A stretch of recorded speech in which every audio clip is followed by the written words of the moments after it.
बच्चों नमस्कार। आज हम नागरिक शास्त्र इंटर पाठ 6 अंतरराष्ट्रीय संगठन को लेकर आए हैं, जिसके बारे में आप लोगों को हम बताएं। सबसे पहले हम अंतरराष्ट्रीय संगठन के बारे में जानें कि संगठन होता क्या है। अभी आप अगले पाठ में क्षेत्रीय संगठन के बारे में आपको हमने बताया। क्षेत्रीय संगठन कुछ सीमित देशों को मिलाकर के बनाया जाता है और विश्व में कई क्षेत्रीय संगठन हैं। क्षेत्रीय संगठन के विपरीत यह एक अंतरराष्ट्रीय संगठन है, जिसमें विश्व के सभी देश मिलकर के इस अंतरराष्ट्रीय संगठन का निर्माण करते हैं। अब जैसे आप लोगों को बताएं कि जब प्रथम विश्व युद्ध 1914 में शुरू हुआ और 1919 में समाप्त हुआ, तो 5 साल चला हो। तो उसमें क्या है कि विश्व के सभी देशों ने मिलकर के यह एक निर्णय लिया कि अंतरराष्ट्रीय स्तर पर एक ऐसे संगठन का निर्माण किया जाए कि जिससे विश्व में साम्राज्य विस्तारिता या सैनिक बढ़ावा या शस्त्र का बढ़ावा या कोई देश किसी देश के ऊपर आक्रमण करता है, उससे जो धन हानि होती है, इन सब चीजों को समाप्त करने के लिए एक संगठन का निर्माण अमेरिका के नेतृत्व में किया गया, जो लीग ऑफ नेशन या उसे राष्ट्र संघ कहते थे। लेकिन राष्ट्र संघ बंद हो गया। लेकिन सबसे बड़ी मजबूरी राष्ट्र संघ की यह थी कि उसके पास विश्व के उन शक्तिशाली देशों या विश्व के देशों का प्रतिरोध, उसे उनको रोकने की ताकत उसके पास नहीं थी। परिणाम क्या हुआ कि यह संगठन का जो उद्देश्य था वो पूरा नहीं हुआ। अंततः पुनः द्वितीय विश्व युद्ध प्रारंभ हो गया 1939 में शुरू हुआ और 1945 तक चला। युद्ध के बीच में ही अमेरिकी राष्ट्रपति, ब्रिटेन के प्रधानमंत्री, रूस के राष्ट्रपति, एक प्रकार से हम यह कह लें कि मित्र राष्ट्रों ने मिलकर के इस पर विचार किया कि जो लीग ऑफ नेशन है, इसका नाम बदल करके उन्होंने यूएनओ संयुक्त राष्ट्र संघ रख दिया। पहला कार्य किया। दूसरा, फ्रांसिस्को में जो अमेरिका का एक शहर है, वहां पर उन्होंने एक मीटिंग बुलाई मित्र राष्ट्रों की और उसमें एक प्रस्ताव पारित किया गया 1945 में। उस प्रस्ताव के माध्यम से यह नियम बनाया गया कि राष्ट्र संघ को अधिक से अधिक पावर दे करके विश्व में जो तमाम प्रकार के अनेक झंझावात हैं, उनको समाप्त करने के लिए हम एक ऐसे राष्ट्र संघ या अंतरराष्ट्रीय संगठन का निर्माण करें जो शक्तिशाली हो और विश्व की तमाम उन गलत गतिविधियों को रोक सके। तो 24 अक्टूबर 1945 को सैन फ्रांसिस्को के प्रस्ताव के घोषणा पत्र के आधार पर संयुक्त राष्ट्र संघ की नींव रखी गई। अब आगे हम देखते हैं संयुक्त राष्ट्र संघ का स्थापना वर्ष हमने आपको बताया 24 अक्टूबर 1945। जब संयुक्त राष्ट्र संघ की स्थापना हुई तो उस समय केवल 51 देश संयुक्त राष्ट्र संघ के सदस्य थे, जिसमें 91वां देश जो था वो भारत था। भारत उस समय स्वतंत्र नहीं हुआ था, लेकिन भारत की कार्यविधियों को देखते हुए संयुक्त राष्ट्र संघ के सदस्य देशों ने भारत को उसमें 91वां सदस्य देश के रूप में मान्यता दी। तो इस तरह से भारत भी उसमें सम्मिलित हुआ। अब एक चीज थोड़ा सा आप लोगों को नोट के रूप में बता दें कि आज वर्तमान समय में इसमें 193 देश हैं, जिसमें 193 देश में जो 93वां देश है वह दक्षिणी सूडान है। यह सबसे अंतिम ऐसा देश है जो सबसे अंतिम समय में यह संख्या यहाँ पर पहले 192 थी, अब 193 हो गई, दक्षिणी सूडान हो गई। इस पर बच्चों ध्यान देना, क्योंकि यह अक्सर पूछ लेता है एग्जाम में। अब इसके बाद हम आते हैं संयुक्त राष्ट्र संघ के कौन कौन से अंग हैं, या संयुक्त राष्ट्र संघ की निर्माण की जो प्रक्रिया है उसमें क्या क्या रखा गया। पहले हम देखेंगे नंबर 1 पे महासभा। अब हम महासभा के बारे में देखिए, पहली चीज महासभा के बारे में बता रहे हैं आप लोगों को कि महासभा में कुल 193 देश हमने भी बताया आपको हैं। और महासभा का क्या कार्य है? महासभा एक प्रकार से यह कह लीजिए कि जैसे हम लोग अपने देश में संसद को कहते हैं, संसद में लोकसभा राज्यसभा है, इस तरह मतलब कार्य का स्वरूप यही निर्धारण करता है, जैसे हमारे यहाँ लोकसभा राज्यसभा में, दूसरे से महासभा में भी इस तरह की व्यवस्था है। अब हम आपको आगे बताते हैं। महासभा में कुल 193 देश हैं। महासभा के 2 पदाधिकारी भी होते हैं, महासभा का अध्यक्ष और उपाध्यक्ष। जो महासभा के सदस्य देश मिलकर के ही इसमें भाग लेते हैं, उनका चुनाव करते हैं। महासभा में एक चीज और है, आप लोगों को बता दें कि महासभा पूरे राष्ट्र संघ के जितने भी उसके अंग हैं, जितनी भी कार्यविधियां संपन्न होती हैं, सब में अपनी महत्वपूर्ण भूमिका निभाता है। अच्छा, अब महासभा का जो गठबंधन होता है, महासभा का जो स्वरूप निर्धारित किया जाता है, इसमें महासभा में विश्व के सभी देशों के 5 सदस्य होते हैं। 5 सदस्य, जैसे भारतवर्ष महासभा का सदस्य है तो उसके 5 प्रतिनिधि जो है महासभा में जाते हैं, लेकिन मतदान के समय उन 5 सदस्यों का जो मत होता है उसे एक माना जाता है।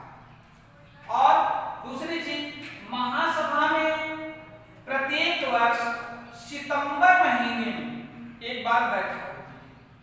अच्छा, अब इसके बाद दूसरे नंबर पे हम आते हैं सुरक्षा परिषद। देखिए, जैसे किसी देश की कार्यपालिका होती है, उसी तरह से अंतरराष्ट्रीय संगठन के रूप में सुरक्षा परिषद एक कार्यपालिका का कार्य करता है। अब कैसे कार्य करता है इसको जान लें। पहले सुरक्षा परिषद के स्वरूप को जानते हैं। इसमें 5 अस्थायी सदस्य हैं। 5 अस्थायी सदस्य में अब आप देख लीजिए, जैसे अमेरिका है, फ्रांस है, रूस है, चीन है, ब्रिटेन। ये 5 इसके अस्थायी सदस्य देश हैं। और ये 5 अस्थायी सदस्य देश जो हैं वो हमेशा सुरक्षा परिषद में बने रहते हैं, इनका कार्यकाल कभी खत्म नहीं होता। ये 1945 में जब सुरक्षा परिषद 1945 में जब राष्ट्रसंघ का निर्माण किया गया तो इन 5 देशों को उसका अस्थायी सदस्य बनाया गया। अब आती है बात 10, ये 10 क्या है, 10 अस्थायी सदस्य क्या है।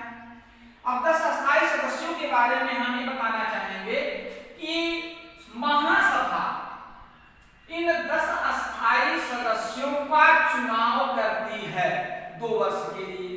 कितने वर्ष के लिए? 2 वर्ष के लिए।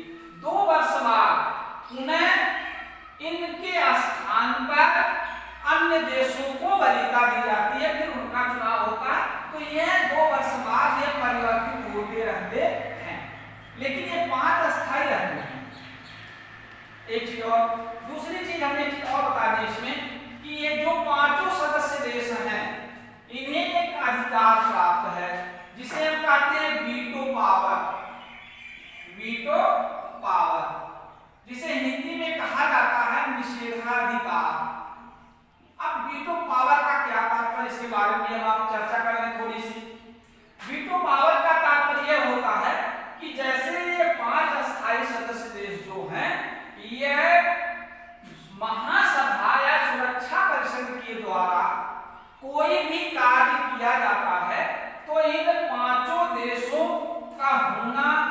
विश्वास होना जरूरी होता है, और 10 में से 9 यदि अपना विश्वास दे देते हैं तो वो मान्य हो जाता है।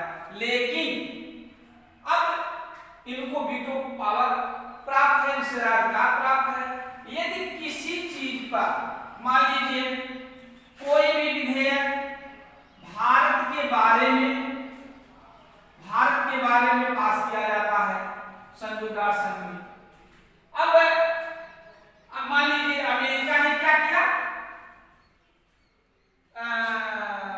समर्थन कर दिया, फ्रांस ने भी समर्थन कर दिया, चीन ने भी समर्थन कर दिया, ब्रिटेन ने भी कर दिया।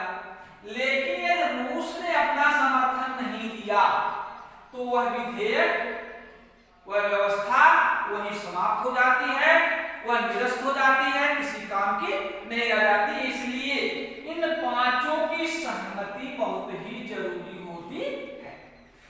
अब बात आती है अगले पॉइंट की, हम आते हैं आर्थिक व सामाजिक परिषद। अब इस पर बात करेंगे हम लोग। तो आर्थिक और सामाजिक परिषद क्या है? देखिए, संयुक्त राष्ट्र संघ की संघ एक अंग है। यह पूरे विश्व में सभी देशों के लिए या सभी देशों के साथ मिलकर उनके आर्थिक विकास के लिए कार्य करता है। जैसे ऋण देना, या वहां पर भुखमरी है अनुदान देना, वहां चिकित्सीय व्यवस्था खराब है उसको सुदृढ़ बनाना, वहां पर सामाजिक स्तर पर किसी प्रकार का, जैसे विश्व में कोई ऐसा देश नहीं है जो एक जाति व्यवस्था का हो, एक धर्म व्यवस्था का हो, एक भौगोलिक व्यवस्था का हो, ऐसा नहीं है। सभी देशों में कुछ न कुछ विविधता पाई जाती है। जैसे भारतवर्ष का ले लीजिए, भारतवर्ष में अनेक धर्म है, अनेक जातियां हैं, अनेक रीति रिवाज है, परंपरा है, गरीब हैं, धनी हैं, पूंजी वर्ग के लोग हैं, तो तमाम लोग हैं। तो लेकिन यदि भारत के अलावा और भी कुछ ऐसे देश हैं जो गरीब हैं, जहां पर उनकी आर्थिक स्थिति कमजोर है, वह काम नहीं कर पाते हैं, या मान लीजिए कि वह अपना समायोजन नहीं कर पाते हैं आर्थिक रूप से, सामाजिक रूप से, उन चीजों को सहयोग प्रदान करने के लिए संयुक्त राष्ट्र संगठन का यह अंग कार्य करता है। अच्छा, अब इसके बाद हम चौथे नंबर पे आते हैं, प्रन्यास परिषद। देखिए, प्रन्यास परिषद क्या है कि विश्व में बहुत से ऐसे देश हैं जो अविकसित हैं, विकासशील हैं, या जिनकी आर्थिक स्थिति बहुत ही गड़बड़ है। तो प्रन्यास परिषद जो है वह उन देशों के बारे में जानने का प्रयास करती है और उन्हें अनुदान देती है, जिससे लिया नहीं जाता है। उनको सहायता प्रदान करती है कि आप भी विकास करें, विकासशीलता के रास्ते पर आप चलें। आपकी समस्याएं जो है, जितनी भी समस्याएं सामाजिक, आर्थिक, राजनीतिक, जो भी समस्या है वो समाप्त हो। तीसरा है, अब आते हैं अंतरराष्ट्रीय न्यायालय पर। अब अंतरराष्ट्रीय न्यायालय के बारे में यह जानें, जैसे किसी भी देश में हर देश अपने न्यायिक व्यवस्था को स्थापित करने के लिए उनके पास न्यायालय होता है। जैसे हमारे भारतवर्ष में एक सुप्रीम कोर्ट है, सर्वोच्च न्यायालय है, प्रत्येक राज्यों में हाई कोर्ट, उच्च न्यायालय बनाया गया है, इसके बाद जिले स्तर पर जिला न्यायालय बनाया गया है, ये सभी चीजें हैं।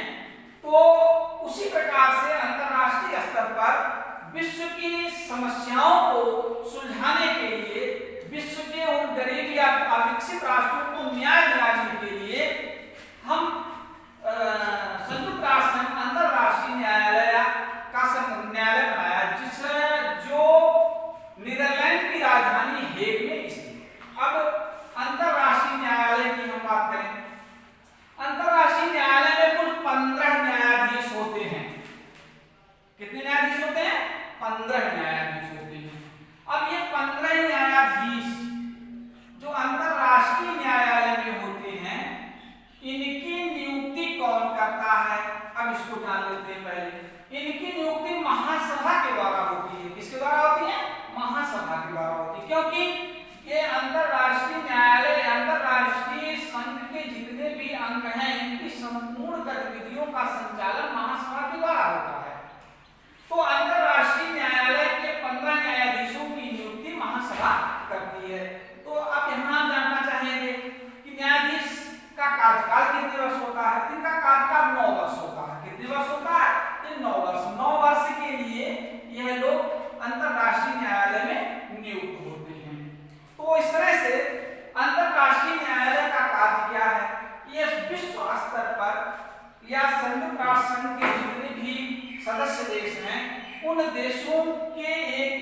एक से अधिक, दो या दो से अधिक या अनेक देशों के बीच किसी भी प्रकार का संवैधानिक मामला गड़बड़ हो जाता है या कोई न्यायोचित बात नहीं हो पाती, कार्य नहीं हो पाता है, तो उसके लिए अंतर्राष्ट्रीय न्यायालय उसमें हस्तक्षेप करता है और न्याय देता है।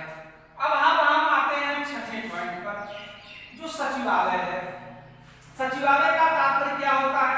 सचिवालय वह चीज होती है, पहले हम अपने देश के स्तर पर समझे, सचिवालय वह चीज होती है जहां पर संपूर्ण उस प्रशासनिक व्यवस्था का लेखा जोखा रखा जाता है तथा उनके संपूर्ण कार्यविधियों को बनाया जाता है।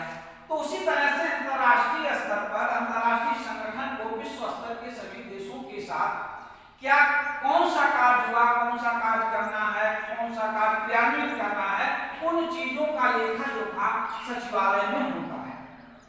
अब एक चीज और बता दें आपको, देखिए सुरक्षा परिषद का संयुक्त राष्ट्र संघ का महासचिव एंटोनियो गुटेरस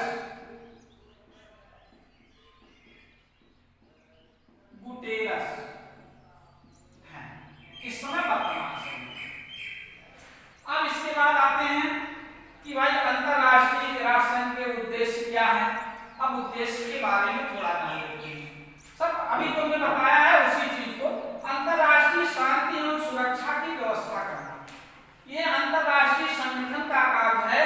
विश्व स्तर पर प्रत्येक देशों की सुरक्षा की व्यवस्था करना, ऐसा न हो कि कोई भी देश किसी देश के ऊपर आक्रमण करे या उसका शोषण करे, उस चीज को देखना। नंबर 2, पारस्परिक मतभेदों को शांतिपूर्ण ढंग से सुलझाना।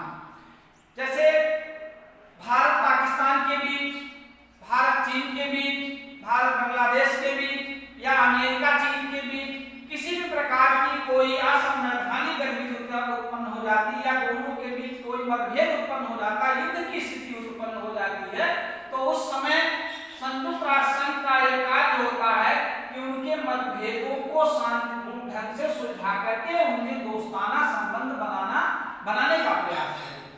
तीसरा है प्रत्येक राष्ट्र को समान समझना और समान अधिकार देना। चाहे कोई राष्ट्र विकसित हो, चाहे अविकसित हो, चाहे विकासशील हो, सभी राष्ट्रों के साथ संयुक्त राष्ट्र संघ का यह उत्तरदायित्व बनता है या अंतरराष्ट्रीय संगठन का यह उत्तरदायित्व बनता है कि उनके साथ वह समान व्यवहार करे और समान अधिकार दे। ऐसा ना हो कि अमेरिका के लिए संयुक्त राष्ट्र संघ के द्वारा कुछ अलग नियम हो, भारत के लिए अलग हो, ऐसा नहीं होना चाहिए, क्योंकि अंतरराष्ट्रीय संगठन का यह कार्य है कि विश्व स्तर पर समानता स्थापित करना। चौथा है अंतरराष्ट्रीय आर्थिक, सामाजिक एवं मानवीय समस्याओं को सुलझाने में सहयोग देना। अब पहले हम देखते हैं आर्थिक। अब देखिए विश्व, हमने कई बार आपको बताया इसमें बीच में कि आर्थिक रूप से विश्व के सभी देश एक समान नहीं है। अब जैसे आप एग्जांपल लीजिए, आज विश्व की सबसे बड़ी आर्थिक महाशक्ति अमेरिका है, इसके बाद चीन है, रूस है, भारत है, ब्रिटेन है, फ्रांस है, ऑस्ट्रेलिया है, इटली है, स्पेन है, तमाम देश हैं। कुछ ऐसे देश हैं जो गरीब हैं, मिस्र है, ब्राजील है, भारत है, श्रीलंका है, मालदीव है, बर्मा है, मलेशिया, तमाम ऐसे देश हैं जो गरीब हैं, इनकी अर्थव्यवस्था के आगे वो कुछ नहीं है अमेरिका की। तो अंतरराष्ट्रीय स्तर पर यह प्रयास करना चाहिए संयुक्त राष्ट्र संघ को कि जो अविकसित या विकासशील राष्ट्र हैं उन्हें विश्व में एक प्राप्त स्थान देने के लिए उन्हें आर्थिक रूप से सुदृढ़ बनाए। सामाजिक, देखिए पूरे विश्व में जितने भी देश हैं, हर देश की अपनी एक सामाजिक व्यवस्था, वहाँ की परंपरा, रीति रिवाज, रहन सहन, बोलचाल, सब कुछ अलग अलग है। और संयुक्त राष्ट्र संघ या अंतरराष्ट्रीय संगठन का यह उत्तरदायित्व बनता है विश्व के जितने भी सदस्य देश है 193, उनमें आपसी संबंधों को स्थापित करते हुए एक दूसरे देश की संस्कृतियां और परंपराओं का मेल जोल रखना चाहिए, जिससे यह मालूम हो कि हम अपने आप की व्यवस्था को समझें, आप हमारी व्यवस्था को समझें। पांचवा है समस्त मानव जाति के अधिकारों का सम्मान करना। देखिए अंतरराष्ट्रीय स्तर पर संयुक्त राष्ट्र संघ ने एक आयोग, मानवाधिकार उस मानवाधिकार आयोग के गठन का क्या कारण है, मानवाधिकार आयोग गठन क्या कार्य करता है। अंतरराष्ट्रीय स्तर पर संयुक्त राष्ट्र संघ समस्त मानव जाति के अधिकारों की रक्षा करने के लिए विश्व स्तर पर जिस मानवाधिकार का गठन किया है, उस मानवाधिकार के आयोग के द्वारा विश्व में कौन सा देश मानवीय अमानवीय कार्य कर रहा है उसको रोकने का प्रयास करना, यदि वो नहीं मान रहा है तो उसे दंडित करना, ये अंतरराष्ट्रीय संगठन यानी संयुक्त राष्ट्र संघ का कार्य है। अब इसके बाद कुछ ऐसी संस्थाएं हैं जो संयुक्त राष्ट्र संघ ने बना रखा है कि भाई कोई भी एक व्यक्ति या एक संस्था विश्व के संपूर्ण समस्याओं को देख नहीं सकती, उसका हल नहीं कर सकती है, तो उसके लिए संयुक्त राष्ट्र संघ में जैसे WHO, इसके बारे में बता दें, आज वर्तमान समय में WHO के बारे में तमाम प्रकार की भ्रांतियां पैदा हो। जैसे भी आप कोविड-19 जो है एक ऐसी वैश्विक महामारी बन चुकी है कि पूरे विश्व में कोई भी देश ऐसा नहीं है जो देश इससे अछूता हो। कुछ गाइडलाइंस WHO की चाइना से प्रभावित हो गई और जिसके कारण संयुक्त राष्ट्र संघ के बहुत से देश जैसे अमेरिका है, रूस है, फ्रांस है, जर्मनी है, इटली है, ऑस्ट्रेलिया है, वह WHO पर उंगली उठाने लगे कि आपका कार्य गलत है। लेकिन ऐसा होना नहीं चाहिए क्योंकि ये WHO अंतरराष्ट्रीय संस्था है और विश्व में स्वास्थ्य से संबंधित पूरे मानवीय जीवन को आधार देने वाली एक संस्था है, उसे ऐसा नहीं करना चाहिए। वर्तमान समय में ऐसी भ्रांतियां, ऐसी चीजें चल रही हैं। इसके बाद संयुक्त राष्ट्र संघ विकास कार्यक्रम भी चलाता है, पूरे विश्व के देशों को सुनियोजित एकत्रित करके कि कोई भी देश में भुखमरी न हो या वहां की स्वास्थ्य व्यवस्था खराब न हो या वो आर्थिक रूप से कमजोर न हो। मानवाधिकार के बारे में मैंने आपको बताया दिया। शरणार्थी उच्च आयोग भी, संयुक्त राष्ट्र संघ शरणार्थी उच्च आयोग भी बनाया गया है। इसका कार्य है कि विश्व में बहुत से ऐसे देश हैं जहां से वहां के कुछ ऐसे नागरिक या जनजातियां या ऐसी जातीय व्यवस्था वहां की खराब हो चुकी है कि लोग अपने देश को छोड़ करके दूसरे देश में भाग रहे हैं। अब जैसे मान लीजिए सीरिया में इतना भयानक गृह युद्ध हुआ कि सीरिया के लोग टर्की और ईरान में जाकर के शरणार्थी के रूप में आजीवन व्यतीत कर रहे हैं। तो उनकी देखभाल करने का काम क्या किसका है? संयुक्त राष्ट्र संघ उच्च आयोग का। देखिए इसके बाद यूनिसेफ बाल कोष का तात्पर्य है कि संयुक्त राष्ट्र संघ अंतरराष्ट्रीय स्तर पर जो बालक हैं, छोटे छोटे बच्चे हैं, उनको सुधारने के लिए, उनकी शिक्षा व्यवस्था के लिए, उनके कुपोषण को समाप्त करने के लिए, बाल मजदूरी रोकने के लिए यह यूनिसेफ कार्य करता है। तीसरा है यूनेस्को, शैक्षिक, सामाजिक एवं सांस्कृतिक संघ। यह संघ जो है विश्व स्तर पर शिक्षा, सामाजिक परंपरा, रीति रिवाज जो हमारा है, हमारी जो संस्कृति है, उसको बढ़ावा देने का तथा विश्व के साथ एक दूसरे को लाने का कार्य यूनेस्को करता है। तो इस प्रकार से अंतरराष्ट्रीय संगठन यह विश्व स्तर पर सभी देशों को मिलाकर के कार्य करता है। और हमने जो पहले बताया कि क्षेत्रीय संगठन जो होता है अपने कुछ सीमित, अपने सीमावर्ती देशों को मिलाकर के बनाया जाता है। बच्चों, इस पाठ में संयुक्त राष्ट्र संघ के बारे में, यूएनओ के बारे में और लीग ऑफ नेशन के बारे में हमने आपको बताया। जो आपको समझ में नहीं आया है वह विद्यालय की वेबसाइट के कमेंट बॉक्स में आप लिख करके पूछ सकते हैं और हम उसको हल करने का प्रयास करेंगे, उस कठिनाई को समाप्त करने का प्रयास करेंगे। धन्यवाद।